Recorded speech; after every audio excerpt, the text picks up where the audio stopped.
সংবাদ সবাইকে স্বাগত জানাচ্ছি। আমি ফিরোজ তোহা। শুরুতেই সংবাদ শিরোনাম। বাংলাদেশের সর্বশেষ গুরুত্বপূর্ণ আপডেট সংবাদে আপনাকে স্বাগত। শুরুতেই সংবাদ শিরোনাম, পরে বিস্তারিত। শুরুতেই জানিয়ে দিব আওয়ামী লীগের আমলে পাচার হওয়া সম্পদ যেভাবে উদ্ধার করতে পারে বাংলাদেশ। এ বিষয়ে গুরুত্বপূর্ণ সংবাদ জানাবো বন্ধুরা, সঙ্গেই থাকুন। এরপর জানিয়ে দিব ছাত্র অধিকার পরিষদ থেকে পদত্যাগের কারণ জানালেন আসিফ মাহমুদ। অন্তর্বর্তীকালীন সরকারের যুব এবং ক্রীড়া উপদেষ্টা আসিফ মাহমুদ সজীব ভুঁইয়া রাজনৈতিক সংশ্লিষ্টতা নিয়ে নিজের অবস্থান স্পষ্ট করেছেন। শনিবার সামাজিক যোগাযোগ মাধ্যম ফেসবুকে তার ভেরিফাইড অ্যাকাউন্ট থেকে দেওয়া এক পোস্টে বিষয়টি স্পষ্ট করেছেন। পাঠকদের জন্য হুবহু তুলে ধরা হলো, সঙ্গেই থাকুন। এদিকে শিক্ষার্থীরা ছাত্র রাজনীতি করতে পারবে কিনা জানালো বুয়েট। শিক্ষার্থীরা কোনো রাজনৈতিক সংগঠনের সঙ্গে যুক্ত হতে পারবে না বলে সাফ জানিয়েছে বাংলাদেশ প্রকৌশল বিশ্ববিদ্যালয় বুয়েটের প্রশাসন। এদিকে দেশে ফিরছেন ডক্টর ইউনূস। জাতিসংঘের সাধারণ পরিষদ অধিবেশনের ৭৯তম অধিবেশনের ভাষণ এবং বিভিন্ন দেশ ও আন্তর্জাতিক সংস্থার সঙ্গে দ্বিপক্ষীয় বৈঠক ও অনুষ্ঠানে যোগদান শেষে দেশে ফিরেছেন অন্তর্বর্তীকালীন সরকারের প্রধান উপদেষ্টা ডক্টর মোহাম্মদ ইউনূস। গত দিবাগত রাত ৩:৩০টার দিকে ঢাকার হজরত শাহজালাল আন্তর্জাতিক বিমানবন্দরে পৌঁছান প্রধান উপদেষ্টা এবং তার সফরসঙ্গীরা। এবারে জানাবো বিপদসীমার উপর দিয়ে তিস্তার পানি, ঝুঁকিতে বন্যা নিয়ন্ত্রণ বাঁধ। ভারত থেকে নেমে আসা ঢলার কয়েকদিনের টানা বৃষ্টিতে নীলফামারী ডালিয়া পয়েন্টের তিস্তা ব্যারেজের পানি বিপদসীমার ২ সেন্টিমিটার উপর দিয়ে প্রবাহিত হচ্ছে। এতে রংপুর, নীলফামারী, লালমনিরহাটের নিম্নাঞ্চলের অনেক বসত বাড়িতে পানি উঠেছে। পানিবন্দী হয়ে পড়েছে কয়েক হাজার মানুষ। রাস্তাঘাট ডুবে যায়, সড়ক বিচ্ছিন্ন হয়ে পড়েছে ওইসব অঞ্চলে। পানির চাপ বেড়ে যায়, বন্যা নিয়ন্ত্রণ বাঁধগুলো ঝুঁকিতে পড়েছে, শঙ্কা দেখা দিয়েছে বন্যার। এবং সর্বশেষ জানিয়ে দিব হাসান নাসরুল্লাহর মৃত্যুতে ইরানে ৫ দিনের শোক ঘোষণা। ইসরায়েলের হামলায় লেবাননের প্রতিরোধ যোদ্ধা দল হিজবুল্লাহর প্রধান হাসান নাসরুল্লাহ হত্যাকাণ্ডের প্রতিশোধ নেয়ার অঙ্গীকার করেছে ইরানের সর্বোচ্চ নেতা আয়াতুল্লাহ আলী খামেনি। এছাড়াও তার মৃত্যুতে ইরানে ৫ দিনের রাষ্ট্রীয় শোক ঘোষণা করা হয়েছে। খবর বার্তা সংস্থা রয়টার্সের। ইরানের রাষ্ট্রীয় টেলিভিশনে পড়া এক বিবৃতিতে আয়াতুল্লাহ খামেনি বলেন, হাসান নাসরুল্লাহ একক কোনো ব্যক্তি ছিলেন না, তিনি ছিলেন একটি পথ ও একটি চিন্তাধারা। এই পথ অব্যাহত থাকবে। তিনি বলেন, শহীদদের রক্তের প্রতিশোধ ছাড় দেওয়া হবে না। প্রিয় দর্শক, এতক্ষণ শুনছিলেন সংবাদ শিরোনাম, এবারে বিস্তারিত। তবে তার আগে বন্ধুরা অনুরোধ থাকবে এই সংবাদটিতে একটি লাইক দিন। এই চ্যানেলে আপনি নতুন হয়ে থাকলে আমাদের সংবাদটি দেখতে দেখতে চ্যানেলটি সাবস্ক্রাইব করে রাখুন। কমেন্ট করে আপনার মূল্যবান মতামত জানিয়ে দিন বন্ধুরা, আপনি বিশ্বের কোন দেশ থেকে বা বাংলাদেশের কোন স্থান থেকে আমাদের সংবাদটি দেখছেন এবং শুনছেন। এবারে বিস্তারিত।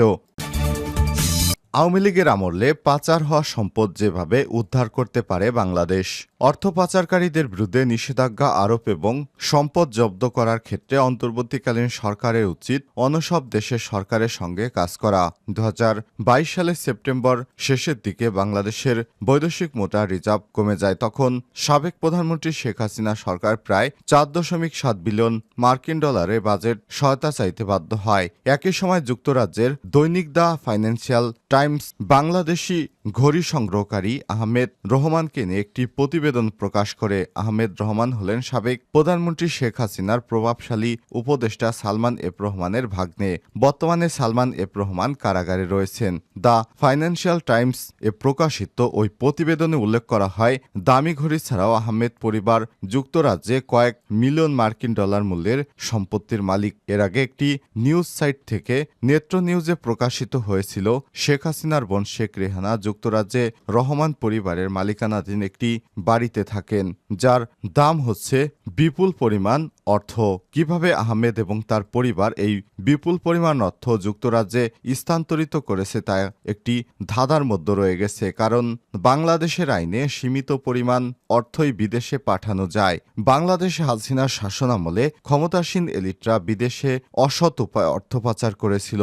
আল জাজিরার অনুসন্ধানী অনুষ্ঠানে হাসিনা সরকারের সাবেক সাবেক ভূমিমন্ত্রী সাইফুজ্জামান চৌধুরী, যার বৈদেশিক সম্পদের পরিমাণ $500 মিলিয়ন বেশি, যার বেশিরভাগ অংশ তিনি বাংলাদেশ থেকে পাচার করেছেন বিদেশে। ছাত্র জনতার আন্দোলনে শেখ হাসিনার পদত্যাগ এবং আওয়ামী লীগ সরকারের পতনের পর ডক্টর মোহাম্মদ ইউনূসের নেতৃত্বে একটি নতুন অন্তর্বর্তীকালীন সরকার দায়িত্ব গ্রহণ করেছে। এ সরকারকে বাংলাদেশ থেকে পাচার হওয়া সম্পদ ফিরিয়ে আনতে কাজ করতে হবে। ডক্টর ইউনূস সরকার ইতিমধ্যেই অর্থনীতি পুনরুজ্জীবিত করার জন্য কিছু সাহসী পদক্ষেপ নিয়েছেন। বিতর্কিত ব্যাংকগুলোর পরিচালনা পর্ষদে রদবদল করে আর্থিক খাতে সংস্কার, IMF, বিশ্বব্যাংক এবং এশিয়া উন্নয়ন ব্যাংকের কাছ থেকে ঋণ সহায়তা চা, এসব প্রচেষ্টা সত্ত্বেও বাংলাদেশের রিজার্ভের উপর চাপ রয়েছে। সুতরাং ঋণ চার পাশাপাশি অন্তর্বর্তীকালীন সরকারকে অবশ্যই পাচার করা অর্থ ফেরত আনার উপায় খুঁজে বের করতে হবে, যা কেবলই অর্থনীতিকেই চাঙ্গা করবে না, ঋণের বোঝা কমাতেও সহায়তা করবে। বাংলাদেশ থেকে পাচার হওয়া অর্থ ফেরত আনতে 4টি উপায় রয়েছে। প্রথমত, স্টোলেন অ্যাসেট রিকভারি ইনিশিয়েটিভ এর সদস্য বিশ্বব্যাংক এবং জাতিসংঘে মাদক ও অপরাধ সংক্রান্ত অফিস এর মতো অংশীদারিত্ব রয়েছে, কিন্তু হাসিনা সরকারের অপব্যবহারের কারণে এখনো এগুলো সম্ভাবনাকে কাজে লাগানো যায়নি। সম্পদ পুনরুদ্ধারে পরবর্তী বিরোধী নেতাদের হয়রানির হাতিয়ার হিসেবে এগুলোকে ব্যবহার করা হয়েছে। এসব উদ্যোগের মাধ্যমে যুক্তরাজ্যে বাংলাদেশকে প্রায় $1.5 মিলিয়ন ফেরত পেতে সহায়তা করেছে। দ্বিতীয়ত, অন্তর্বর্তীকালীন সরকার সন্দেহভাজন অর্থ পাচারকারীদের বিরুদ্ধে নিষেধাজ্ঞা আরোপ এবং তাদের সম্পদ জব্দের জন্য অন্য দেশের সরকারের সঙ্গে কাজ করতে পারে। তৃতীয়ত, মার্কিন যুক্তরাষ্ট্রের বিদেশি কূটনীতি কৌশল আইন একটি গেম চেঞ্জার হতে পারে। এক্ষেত্রে উল্লেখযোগ্য উদাহরণ হল সাবেক শিক্ষামন্ত্রী নুরুল ইসলাম নাহিদের সহযোগী মন্নত রঞ্জন বারে, যিনি দুর্নীতির মাধ্যমে অভিযুক্ত হয়ে 2020 সালে এপ্রিলে মার্কিন যুক্তরাষ্ট্রে পালিয়ে যান। কয়েকজন হলেন সাবেক ভূমিমন্ত্রী সাইফুজ্জামান, এছাড়া রয়েছে সালমান এফ রহমানের ভাগ্নে সালমান এফ রহমানের ছেলে, যারা যুক্তরাষ্ট্রে বিনিয়োগ করেছেন বলে জানা গেছে।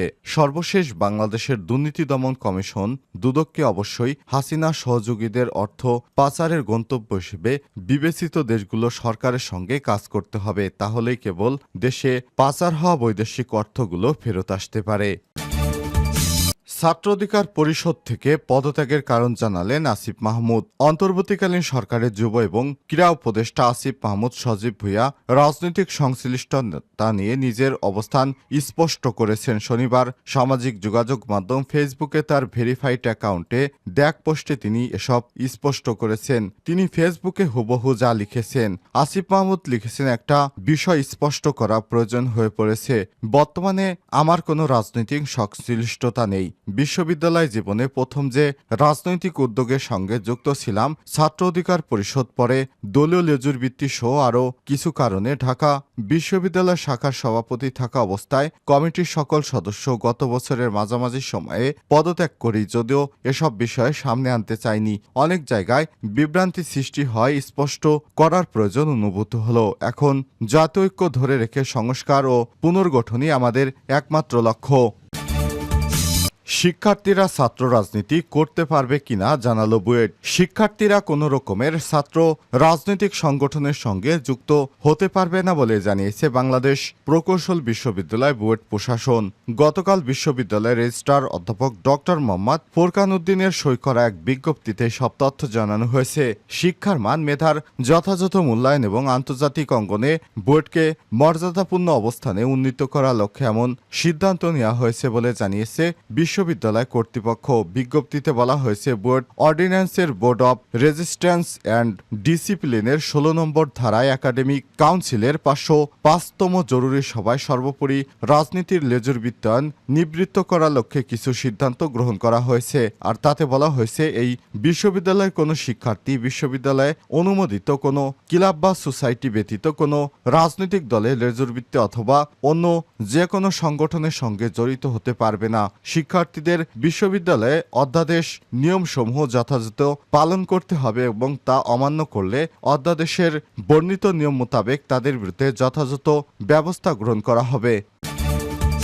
জাতিসংঘের সাধারণ পরিষদের ৭৯তম অধিবেশনে ভাষণ এবং বিভিন্ন দেশের আন্তর্জাতিক সংস্থার সঙ্গে দ্বিপক্ষীয় বৈঠক ও অনুষ্ঠানে যোগদান শেষে দেশে ফিরেছেন অন্তর্বর্তীকালীন সরকারের প্রধান উপদেষ্টা ডক্টর মোহাম্মদ ইউনূস। শনিবার ২৯শে সেপ্টেম্বর দিবাগত রাত ৩টার পর ঢাকার হজরত শাহজালাল আন্তর্জাতিক বিমানবন্দরে পৌঁছান প্রধান উপদেষ্টা এবং তার সফরসঙ্গীরা। তাদের বহনকারী কাতার এয়ারওয়েজের একটি বাণিজ্যিক ফ্লাইট শুক্রবার ২৭শে সেপ্টেম্বর স্থানীয় সময় রাত ৯:৩০টার দিকে ঢাকার উদ্দেশ্যে নিউ ইয়র্ক থেকে রওনা দেয়। এর আগে প্রধান উপদেষ্টার প্রেস সচিব শফিকুল আলম জানিয়েছেন, বাংলাদেশে কোনো সরকার প্রধানের জাতিসংঘ সাধারণ পরিষদ অধিবেশনে যোগদানের সবচেয়ে সফলতম সফর ছিল এবার। ডক্টর মোহাম্মদ ইউনূস মার্কিন প্রেসিডেন্ট জো বাইডেন সহ ১২টি দেশের সরকার ও রাষ্ট্রপ্রধান এবং বিভিন্ন আন্তর্জাতিক সংস্থার প্রধানের সঙ্গে সাক্ষাৎ এবং সাইডলাইনে ৪০টি উচ্চ পর্যায়ের বৈঠকে অংশ নেন। সফরকালে প্রধান উপদেষ্টার